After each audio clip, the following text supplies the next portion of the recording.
Jóvenes, buenas noches. Doctor, buenas noches, se le Buenas escucha. noches, doctor. Ya, la imagen, ¿cómo está? Igual, doctor, compartido. Gracias. Entonces, continuando con esta parte de lo que es actividad uterina, habíamos quedado el día jueves en esta parte, ¿no? De cómo es tan importante nosotros para que podamos hacer la conducción o la dirección de un buen trabajo de parto o buen labor de parto, es necesario que se cuente con estas características o sea, en sí, que tenga estas características las contracciones, que haya un tono, que haya una intensidad, cuya duración sea adecuada, la frecuencia, la regularidad. Eso es lo que van a observar en la sala de preparto cuando hace uno el control de la actividad uterina.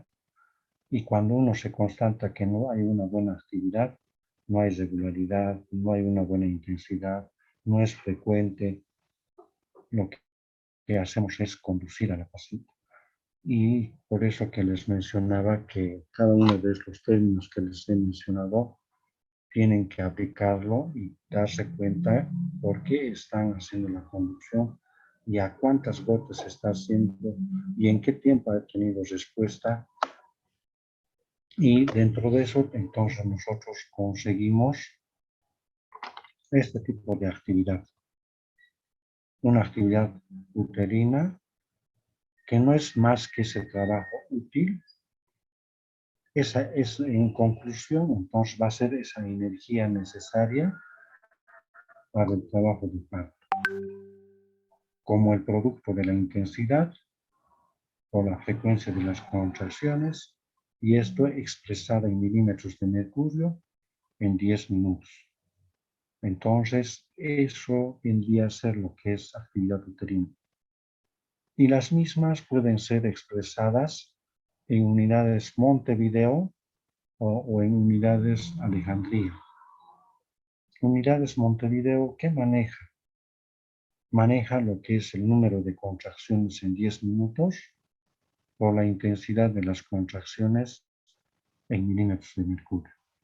En cambio, unidades Alejandría toma en cuenta lo que es duración más frecuencia por intensidad de la contracción en 10 minutos. Estas constantes, entonces cada una de estas unidades nos va a demostrar es simplemente sustituir, por ejemplo, en unidades Montevideo, el número de contracciones en 10 minutos.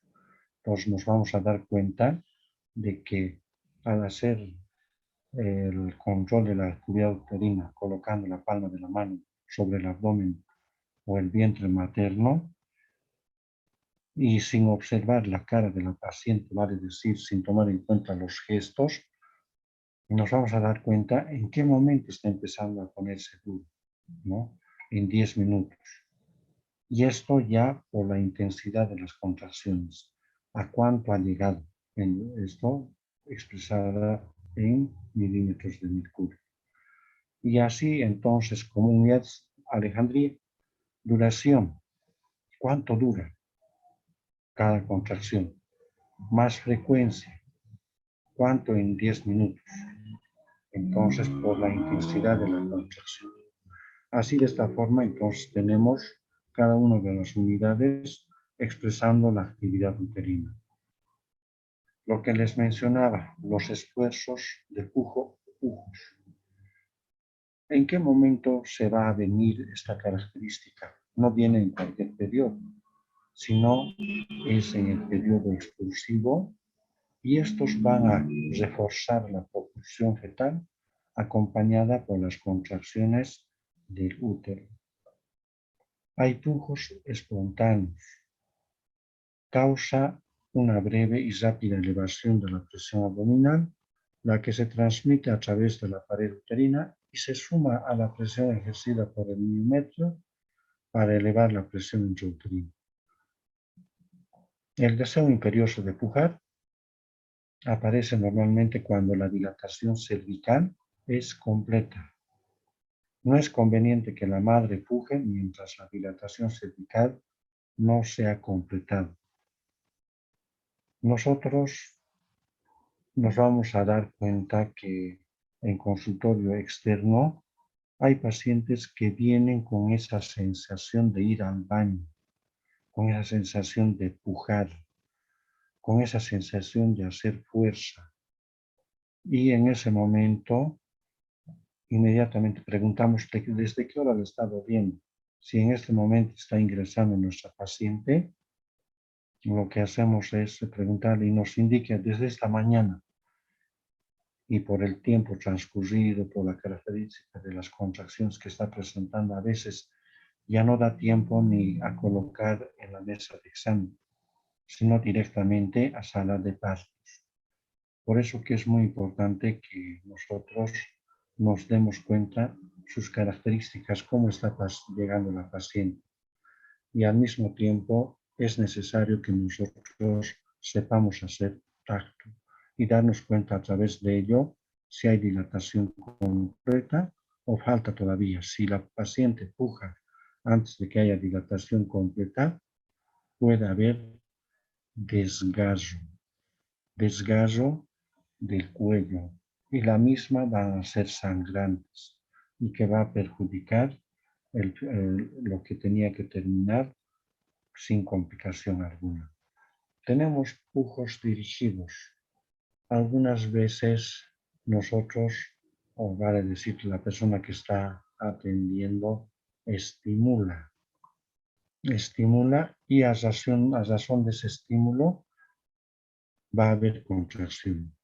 A veces haciendo de que el cuello podamos hacer una fuerza en la dilatación y otros a través de la pared abdominal hacer el estímulo de hacer pequeños pellizcamientos o pequeños frotes a nivel de lo que es la pared uterina, vale decir casi toda la parte anterior del abdomen que está lleno por el útero agrandado y se va estimulando y de esta manera vienen las contracciones.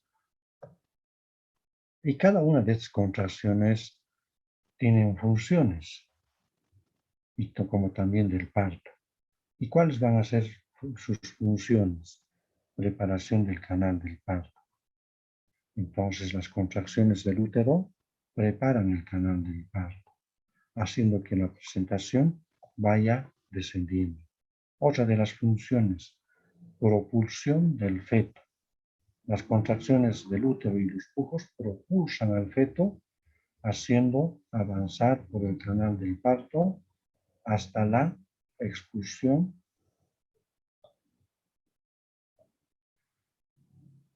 Dentro de los fenómenos pasivos del charaje del parto, ¿qué es lo que va a ocurrir a través de este fenómeno pasivo? Las modificaciones consecutivas de la actividad contráctil del útero constituyen o los que van a contribuir a los fenómenos o a que haya los fenómenos pasivos. Si no hay actividad uterina, no se va a producir los fenómenos pasivos. Es necesario de que haya una buena actividad uterina para que haya una secuencia de los pasos que tiene que seguir los fenómenos pasivos. Primero, ¿qué es lo que va a hacer la formación y el desarrollo del segmento inferior? Va a haber borramiento y dilatación del cuerpo. Va a haber expulsión de los limos o tapónicos. Va a haber formación de la bolsa de las aguas, la ampliación del canal del parto, los mecanismos del parto y los fenómenos plásticos del feto. El cuerpo del útero, al contraerse, trata de expulsar al feto, mientras que en la región cérvico-segmentaria, en la parte del segmento, se deja distender. De esta manera va a facilitar una vía de tránsito y pasaje de la presentación del cuerpo y del resto del feto. El bosamiento y la dilatación. El bosamiento no es más que ese adelgazamiento o la disminución gradual del grosor o espesor del cuello. De lo que era un cuello largo, se va acortando, se va disminuyendo el grosor, vale decir, se va adelgazando. En la nulípara, el bosamiento precede a la dilatación del cuello. ¿Qué significa? Que primero en la nulípara se adelgaza. En cambio, en la multípara es simultáneo. Tanto el bosamiento como el adelgazamiento como la apertura del cuello. La dilatación, que es la apertura del orificio cervical, hasta la mitad de su abertura el cuello se deja dilatar con más lentitud.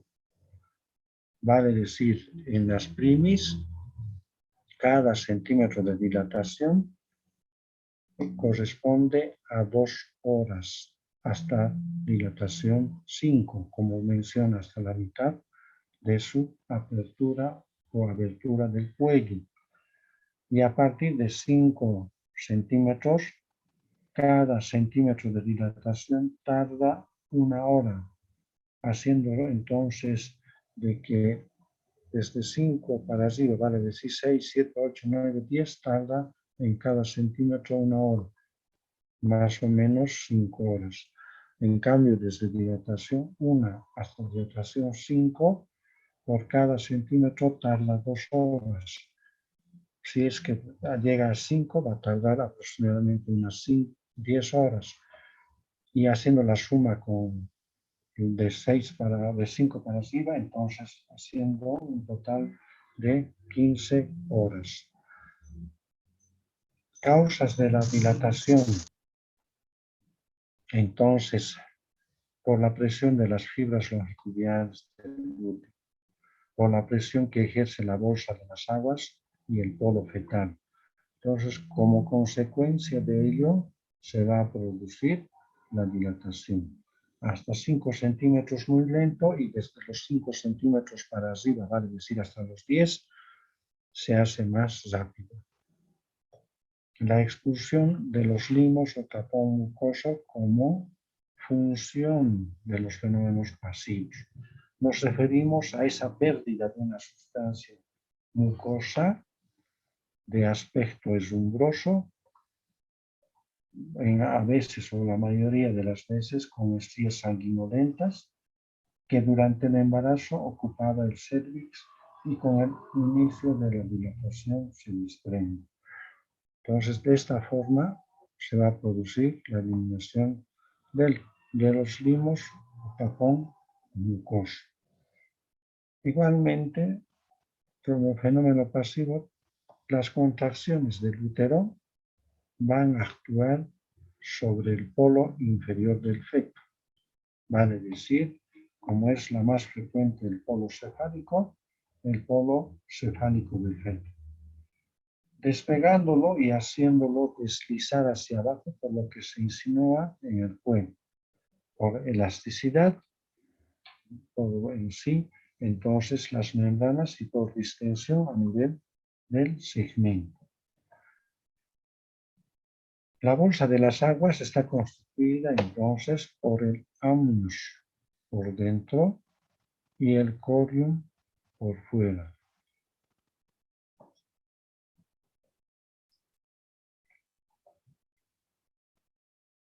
En la presentación eutóxica, vale decir, la cefálica, y aparte de eso que su encajamiento sea normal, con un polo cefálico que es acorde con la pelvis materna, no va a estar la presentación muy alta, ni va a estar muy encajada. En razón a eso, es menos saliente.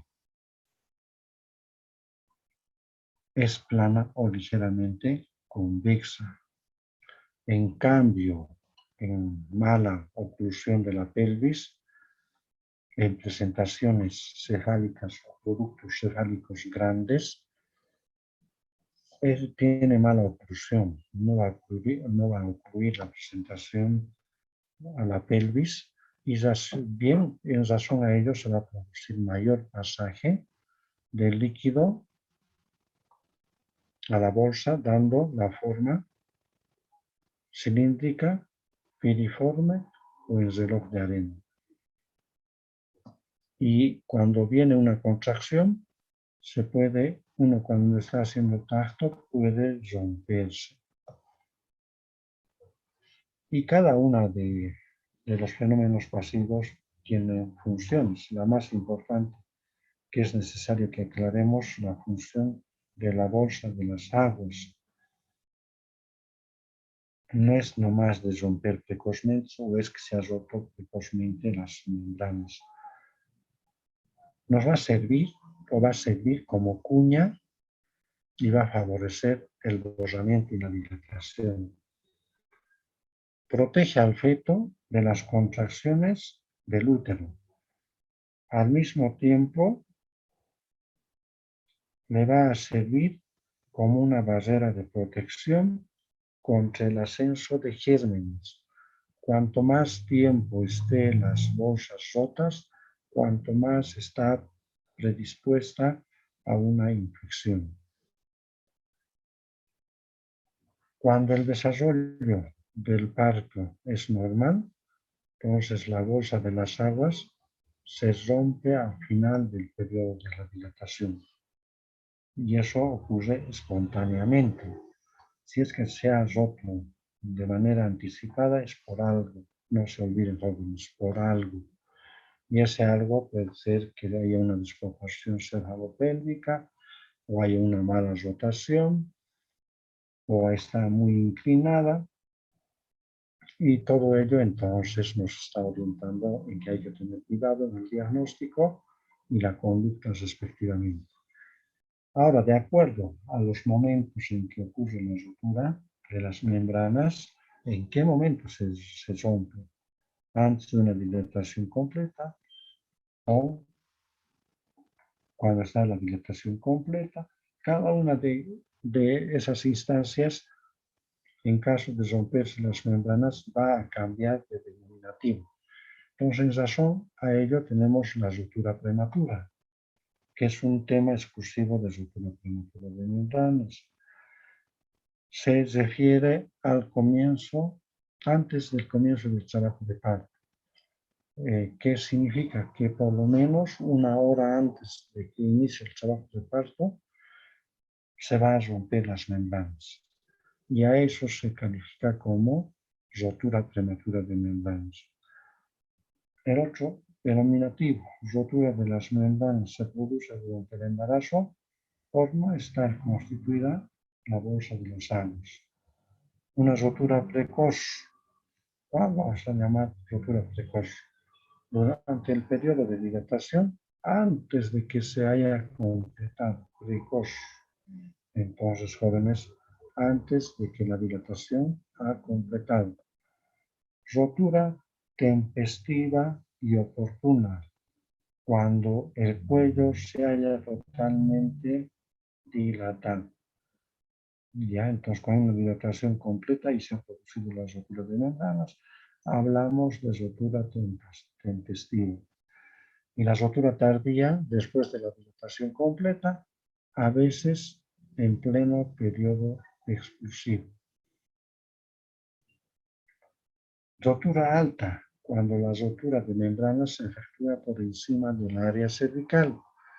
Rotura falsa o doble sacobular, rotura del córeo con integridad del anus.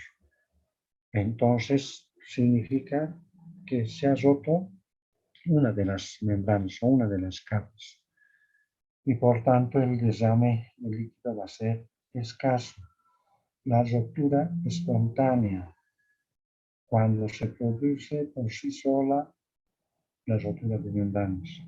Y la rotura artificial o instrumental cuando nosotros hacemos la rotura a través del uso de una pinza o amniotomo.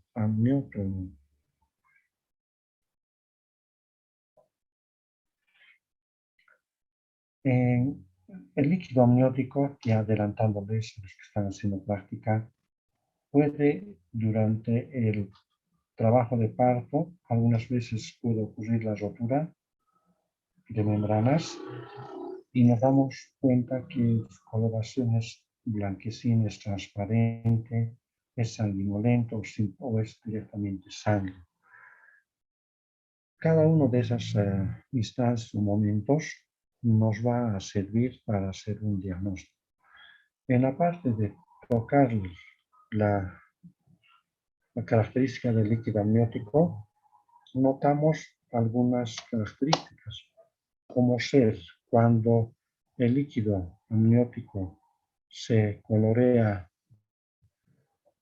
en un tono verdoso, indica que el meconio ya es un significado de sufrimiento fetal.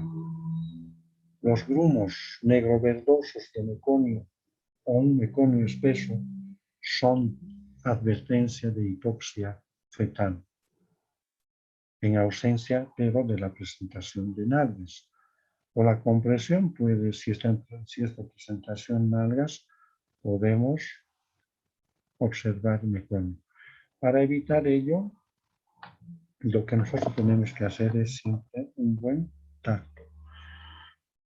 En alguna oportunidad el líquido durante la tensión de parto puede tornarse de un color rojo o en borra de vino.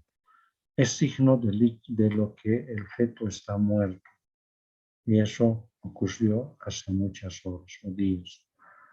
El color rojo puro hace pensar en desgarro de algún vaso umbilical. Entonces es muy necesario que nos demos cuenta si es rojo rutilante o es rojo oscuro. Si es rojo rutilante, el sangrado es activo. Y si la paciente está anémica, le va a hacer de que su cuadro esté más complicado. El olor más o menos fétido significa infección ovular. Si es de característica de hipoclorito de sodio, es normal. Diagnóstico de la integridad de las membranas. Por el tacto, a veces es fácil, sobre todo en las membranas o bolsas prominentes. En las planas, a veces uno tiene que esperar que haya una contracción durante el cual se acentúa la convexidad de las membranas. Entonces son datos muy importantes que ustedes tienen que ya observar en su práctica. Y dentro de eso, hasta hace unos 5 años teníamos este método, el método Baptisti, que no es más que la presencia de un papel, o sea, en sí vienen en cajas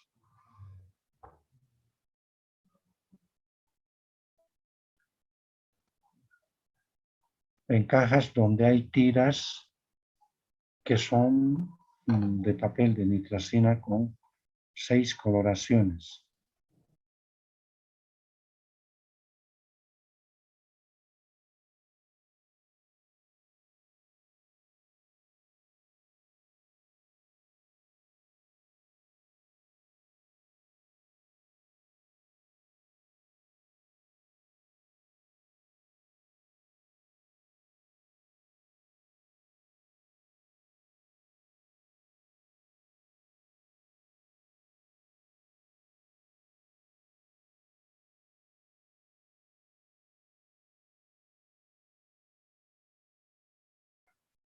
Y esas 6 coloraciones quiero que, para que se den cuenta, todo lo que es coloraciones claras nos van a indicar de integridad por la acidez, por esa reacción que va a tener este papel de nitracina. Así es que van a dar una coloración clara, entonces es sinónimo de acidez. Y al haber acidez significa que hay integridad. Y dentro de eso tenemos el amarillo oliva y el verde oliva. En cambio, si ha habido ruptura, significa que ya no hay acidez, sino hay alcalinidad. En contacto con el líquido amniótico, el papel de nitracina va a dar coloraciones oscuras, azul verdoso, azul gris, azul oscuro. Entonces nos está dando pautas de que hay alcalinidad y es sinónimo de membranas rotas. Son métodos sencillos que nosotros lo utilizábamos y teníamos hasta unos 4 años atrás, pero se terminó, ya no nos han dotado y ahora lo que hacemos es el test de cristalización en caso de haber rotura de membranas. También a través de las contracciones va a haber otro fenómeno pasivo que se va a manifestar a través de la ampliación del canal del parto, donde la vagina, el anillo himeneal, la vulva y el periné se distienden progresivamente como consecuencia del descenso de la presentación y que va a favorecer también la bolsa de las aguas. Entonces, de esta manera, entonces, se dan cuenta que cómo va a ir actuando una actividad uterina durante el trabajo de parto. Como consecuencia de ello, vamos a nosotros tener modificaciones en el canal del parto, tanto en la presentación del feto como también en el cuello. Para luego entonces ya nosotros, y sobre todo en el momento de hacer examen en la paciente, ya nosotros tenemos que conocer los mecanismos del parto. Igual, un poco recapitulando de manera breve, entonces la vía del parto no son más aquellas estructuras que delimitan el trayecto que realiza el feto en su salida por los genitales maternos. Decimos que un feto está encajado cuando ha entrado en la pelvis la presentación fetal. Decimos que la presentación es libre cuando no se ha encajado. Dos términos que ustedes lo van a tomar en cuenta. Entonces, una fase inicial latente, donde no hay buena actividad uterina y por tanto no va a haber modificación clara o manifiesta en el cuello, pero en la parte activa, con una buena actividad uterina, ya va a haber también fenómenos pasivos como borramiento y la dilatación. Y para entonces estoy tomando en cuenta los periodos del parto, borramiento y dilatación, y la segunda etapa es el periodo, es la expulsión del feto, y el tercer periodo es el alumbramiento. Entonces, igual, un poco de recordatorio. El periodo de dilatación transcurre desde que se inicia hasta la dilatación completa. En la primípara, el borramiento del cuello o acortamiento del conducto cervical es previo al inicio de la dilatación. Entonces, no se olviden. En las multíparas es simultánea tanto el borramiento como la dilatación. Son imágenes que les va a orientar a que cómo en cada contracción se va modificando el cuello, va a empezar a borrarse, va a empezar a dilatarse Y la dilatación se mide en centímetros y al principio es lenta. Cuando alcanza hasta los 5 centímetros, su velocidad de dilatación va a ir aumentando. Cuando se alcanza los 10 centímetros, se dice que la dilatación es completa, suficiente para el paso del feto. Nunca se olviden, jóvenes, dilatación completa cuando han llegado a 10. Peor aún, si es una paciente en presentación pelviana y cuya dilatación está con 7, 8, pero la presentación está muy encajada y ustedes dan curso a un parto, no va a poder atravesar la parte última. A nivel de cuello se va a incrustar a nivel del cuello del feto, se va a incrustar entonces al cuello dilatado incompleto y no va a poder desprenderse. Entonces, el periodo expulsivo va desde la dilatación completa hasta la expulsión fetal, es decir, permite el paso del feto a través del canal del parto hasta que se expulse de manera completa el feto. Durante el mismo, el feto debe completar el descenso, rotación, amoldamiento de la cabeza a través del canal del parto. El periodo dura entre 10 minutos entonces y 1 hora. Entonces ustedes, el periodo expulsivo, cuidado que ni bien entra a sala de partos, ya tiene que producirse la expulsión. No, algunas veces tarda hasta 1 hora. Para no tardar hay que llevarla a la paciente con una dilatación y borramiento adecuado, siempre tomando en cuenta si es multi o sprint. Los que van a hacer práctica, quiero que en esa parte sean observativos, sean curiosos de que en qué momento se está trasladando, para que cuando ya trabajen ustedes en alguna zona o área rural o periurbana, cuando hagan tacto y se van a dar cuenta, es necesario que si está con dilatación completa, en qué plano, para que así también refieran.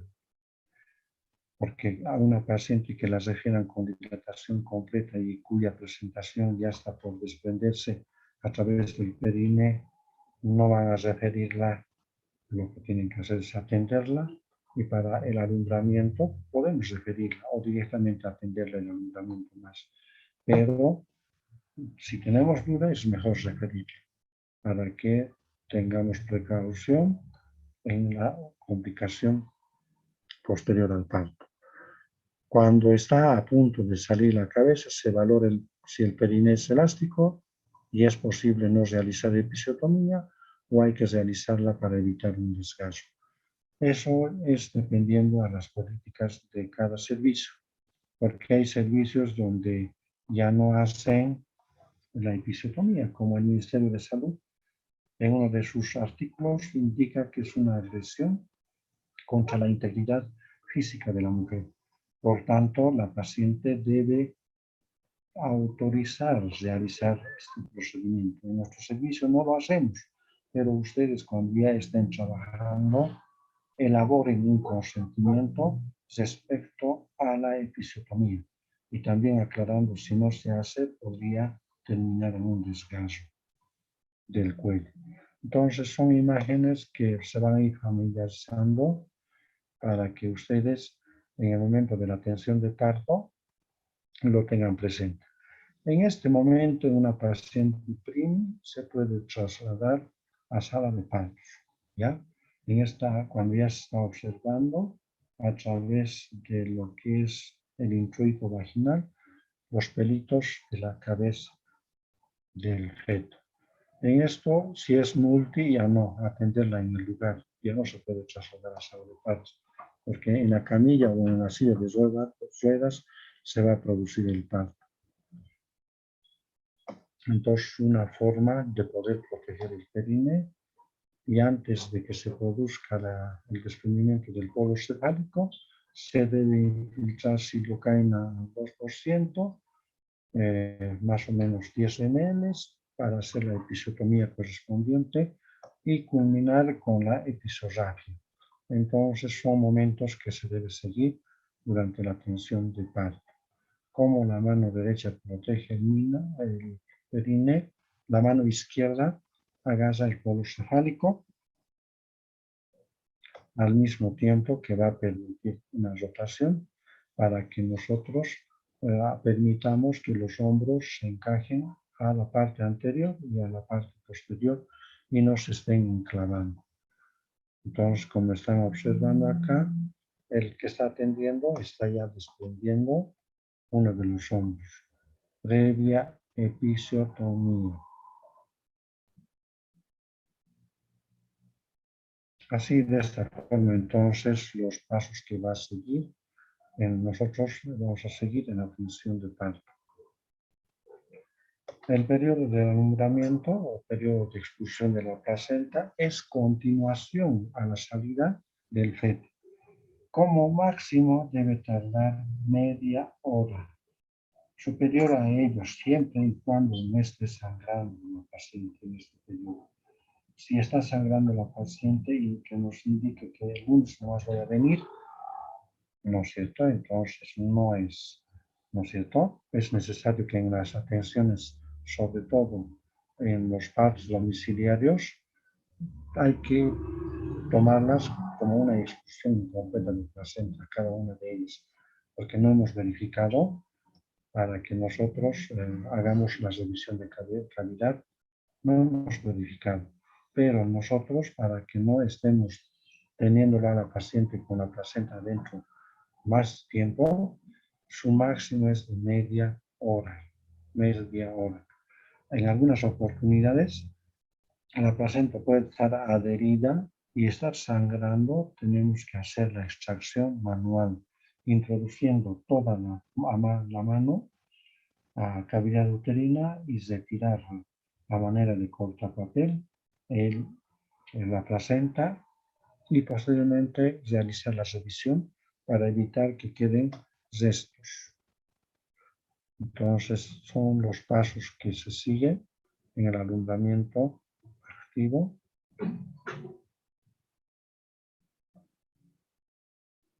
Entonces esta parte ya hemos tocado.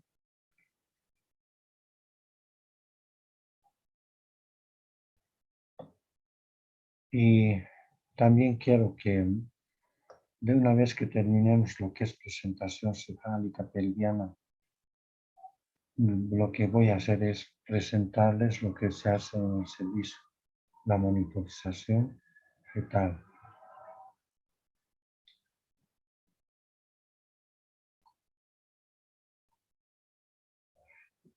Los mecanismos del parto. Durante el parto, desde un punto de vista mecánico, consiste en el pasaje del cuerpo del feto, esto siempre hablando de lo normal, de un feto a término, a través del canal pélvico genital, y esto va a estar favorecido con la fuerza del motor uterino, vale decir, por la actividad uterina. Los distintos movimientos se ejecutan o que va a ejecutar la presentación se estudiarán en 6 tiempos, vale decir, para que el pasaje del feto a través de la presentación, como es la más frecuente, la más autóxica, la cefálica, para pasar desde el estrecho superior, el estrecho medio y estrecho inferior, va a seguir diferentes mecanismos de parto. Y esos mecanismos se estudiarán en 6 tiempos. Entonces, para cada uno de estos pasos son mecanismos. El primer mecanismo, que es la acomodación de la presentación al estrecho superior. ¿Qué es lo que va a suceder en este primer tiempo? Primero, la presentación va a disminuir su volumen, ¿ya?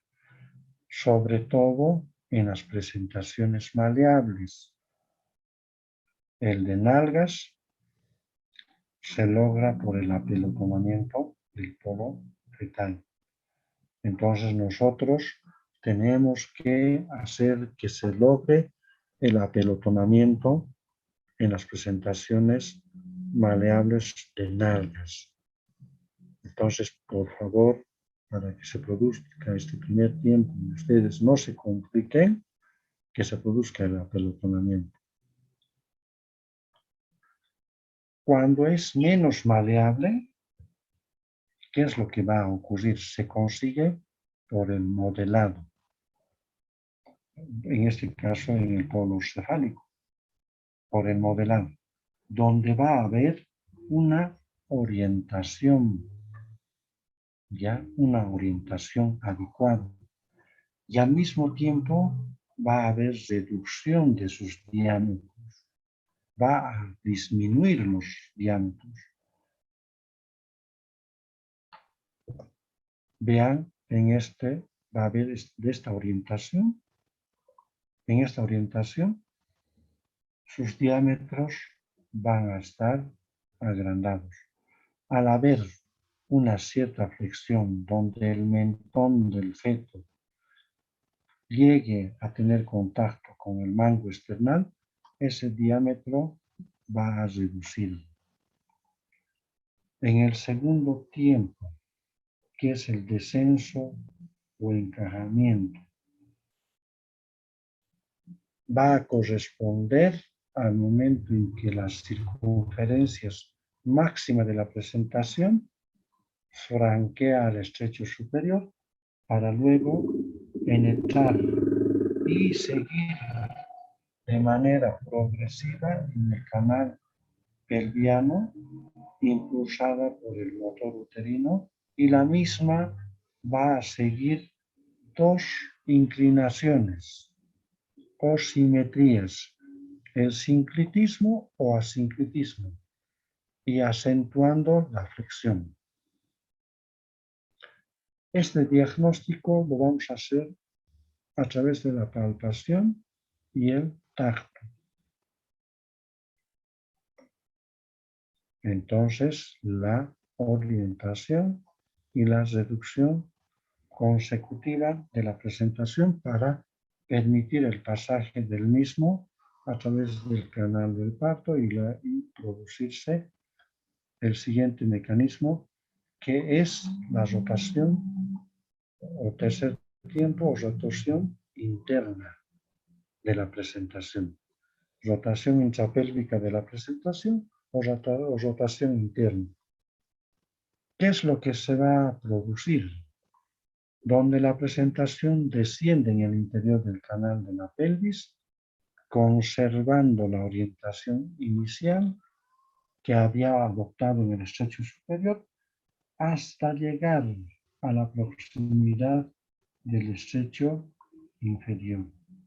Entonces, en este tiempo es donde va a haber rotación interna. Cuarto tiempo. En el cuarto mecanismo va a haber desprendimiento del polo de la presentación. Y en este cuarto tiempo, ¿qué es lo que va a haber?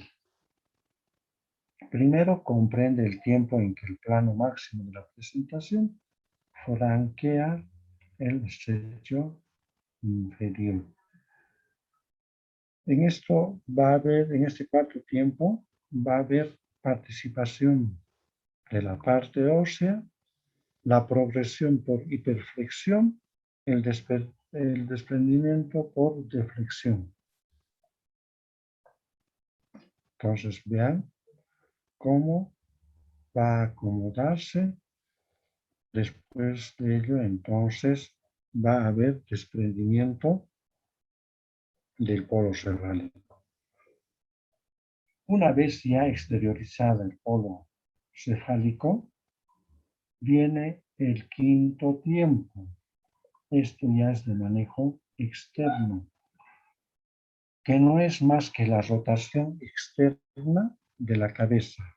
Una rotación externa de la cabeza. Y ustedes van a observar cuando estén observando el parto, el que está atendiendo a mano llena lleva la mano alrededor de los oídos, vale decir, de la región, toma la región mastoidea, la región auricular, el ángulo del maxilar inferior, y de esa manera entonces el que está atendiendo va a hacer una rotación externa.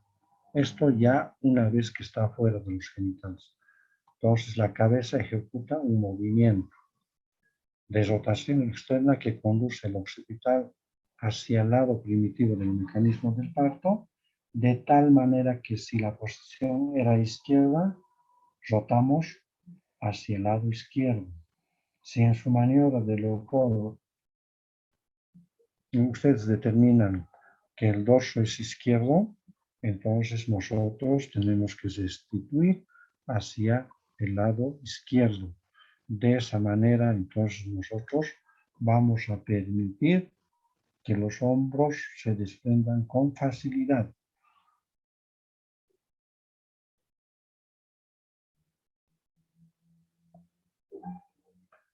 Y posteriormente es el sexto mecanismo del parto, que no es más que el desprendimiento total del feto. Se vale decir de hombros, tórax, cintura pélvica, extremidades inferiores. Es el desprendimiento total del feto. Esto por un movimiento lateral de inflexión y luego de recorrer el plano perineal se desprende el hombro posterior y a continuación el hombro anterior.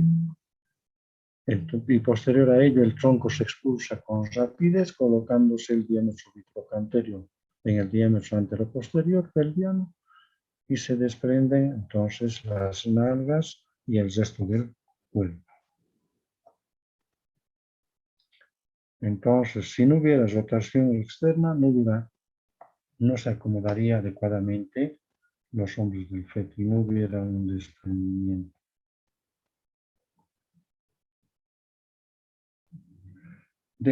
Y durante ese proceso de pasaje de la presentación a través del canal del parto hacia el exterior, va a haber fenómenos plásticos o van a ocurrir durante ese proceso.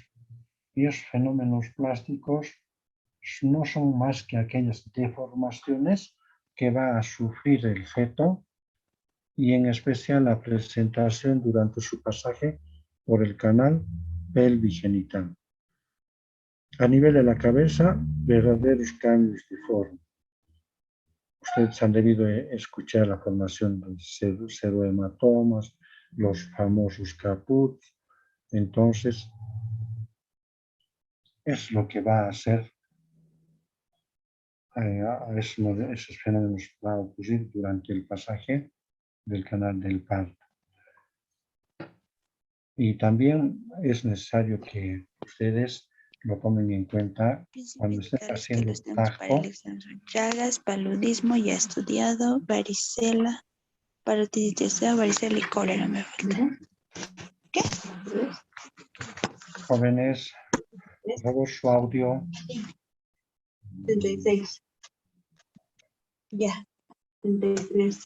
Ya. 80. Ya. Su audio, por favor, señorita. ¿Qué? Clau. Ay, está abierto el mío.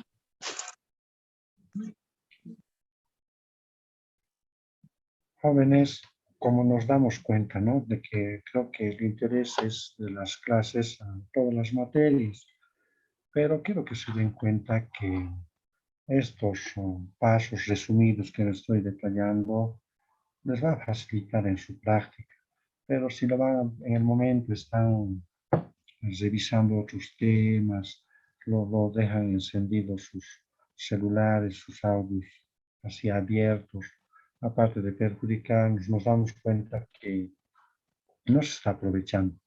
Y a partir de ahora creo que voy a cambiar la modalidad y que hasta esta parte era más teórico, ahora se va a tornar más práctico porque ya viene lo que es presentación cefálica donde nosotros vamos a ya insistirles a través de los residentes, médicos de guardia y mi persona, que puedan familiarizarse, porque caso contrario no creo que sea tan beneficioso, ¿no? De pasar clases de manera virtual donde están dedicándose a otras cosas. Entonces lo que yo voy a hacer es, desde la siguiente clase, de acuerdo a la lista que ya lo tengo, voy a ir de acuerdo a su participación, están presentes en la clase, voy a ir preguntando y así también nos vamos a ir conociendo para que sea más favorable para ustedes. Y si es que esta vez uno dice, como han sacado una resolución de la decanatura que indicaba que no hay necesidad de que no hayan participado o no hayan participado para inhabilitarles a sus exámenes.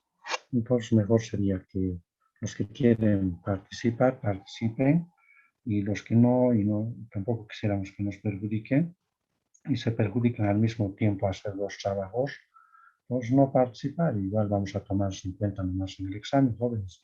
Entonces, por favor, les rogaría a cada uno de ustedes que un poco más tomen atención.